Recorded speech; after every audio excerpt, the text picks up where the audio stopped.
Hello bachcho, let us read the question. So the question say if surface tension S, moment of inertia I and Planck's constant h were to be taken as the fundamental units, the dimensional formula of the linear momentum would be.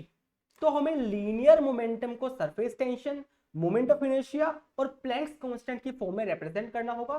तो सबसे easy method क्या है करने का? Using dimensional analysis. तो देखो बच्चे मैं कैसे करूंगा इसको, let me take the pen. तो मुझे पता है मुझे मोमेंटम को एस की फॉर्म में, आई की फॉर्म में और एच की फॉर्म में रिप्रेजेंट करना है। तो क्या मैं कह सकता हूं जो अपना मोमेंटम बनेगा वो एस की कुछ पावर ए पे डिपेंड करेगा, आई की कुछ पावर बी पे डिपेंड करेगा और एच की कुछ पावर सी पे डिपेंड करेगा। अगर मैंने आपको ए बी सी का वैल्यू दे दिया, क्या अपना प्रॉब्लम सोल्व हो जाएगा? बिल्कुल हो जाएगा सर। आओ फिर इस ए बी सी का वैल्यू निकालते हैं। मैं दोनों साइड डायमेंशन पुट करूंगा और पावर को इक्वेट करके ए बी सी का वैल्यू निकालूंगा। ये अपना मेथड रहेगा। तो बच्चे मुझे बताओ मोमेंटम का डायमेंशन क्या होता है? Mass into velocity. तो मास वेलोसिटी अपना एल टी माइनस वन बनेगा। ये अपना पी का डायमेंशन है। अब बताओ सरफेस टेंशन का डायमेंशन कैसे निकालेंगे? ये फोर्स पर यूनिट लेंथ होता है। फोर्स अपना किस में बनेगा? ये होता है M L T minus two में, लेंथ अपना एल में है। तो क्या आपको डायमेंशन दिखा? एम टी माइनस का टू। सिंपल बात है। मोमेंट ऑफ इनर्शिया वो क्या होता है? मास इंटू लेंथ का स्क्वायर की फॉर्म का होता है, एम एल स्क्वायर बन जाएगा भाई।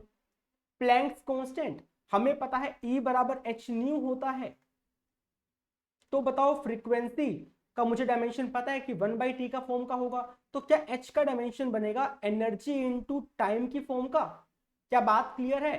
क्योंकि फ्रीक्वेंसी अपना 1/t होगा, t वहां जाएगा तो h will be e into T की फॉर्म का। एनर्जी किसमें बनता है? ml स्क्वायर t माइनस का 2 में। टाइम अपना t ही है। तो क्या बनेगा इसका डायमेंशन? ml स्क्वायर और t का पावर माइनस का 1। क्या बात क्लियर है? अब मैं P का, S का, I का और H का डायमेंशन इस वाली इक्वेशन में सब्स्टिट्यूट करूंगा और पावर को इक्वेट करके इक्वेशन बना के ABC का वैल्यू निकाल लूंगा। क्लियर है? देखिएगा यही अपना इक्वेशन बनेगा। ये P है, ठीक है ना? आप देखो ध्यान से, S का पावर A, I का पावर B, H का पावर C था। ये S का डायमेंशन, ये अपना I का डायमेंशन, ये अपना H का डायमेंशन। अब जरा सिंप्लीफाई करो इसको। देखो यहां से M का पावर बच्चे A बनेगा, यहां से B बनेगा और यहां से अपना C बनेगा। तो क्या ओवरऑल M का power A plus B plus C बन जाएगा? अब L पे ध्यान दो, यहां पे L है ही नहीं। यहां पे L का पावर क्या है बच्चे? 2B है, यहां पे 2C है।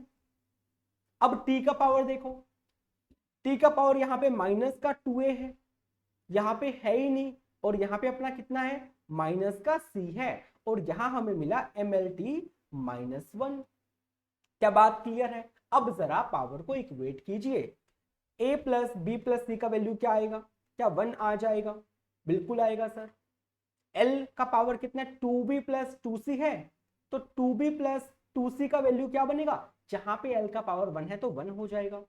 अब टी को ध्यान से देखो, जो माइनस का 2a माइनस का c होगा वो माइनस का 1 होगा, मतलब जो 2a प्लस c होगा उसका वैल्यू क्या होगा? 1 होगा। तीन इक्वेशन, तीन ही वेरिएबल है। क्या हम सिंप्लीफाई कर सकते हैं? बिल्कुल कर सकते हैं सर। तो आइए सिंप्लीफाई करते हैं। तो सबसे आसान मुझे क्या लग रहा है, इसको मैं डबल करके इसमें से सब्ट्रैक्ट करूंगा तो एक वेरिएबल मेरा आ जाएगा, ए आ जाएगा। तो इसको डबल करो पहले, 2a plus 2b plus 2c, वहां पे अपना 2 होगा भाई। अब मैं सब्ट्रैक्ट करूंगा नीचे वाली को, तो माइनस का 2b माइनस का 2c इज इक्वल टू क्या होगा? यहाँ पे माइनस का 1 आएगा। यही तो होगा। तो क्या मुझे यहां से मिला? जो 2a होगा मेरा वो 1 होगा।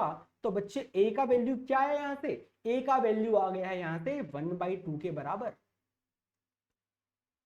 क्लियर है? अब जरा बी और सी का वैल्यू भी निकालिए।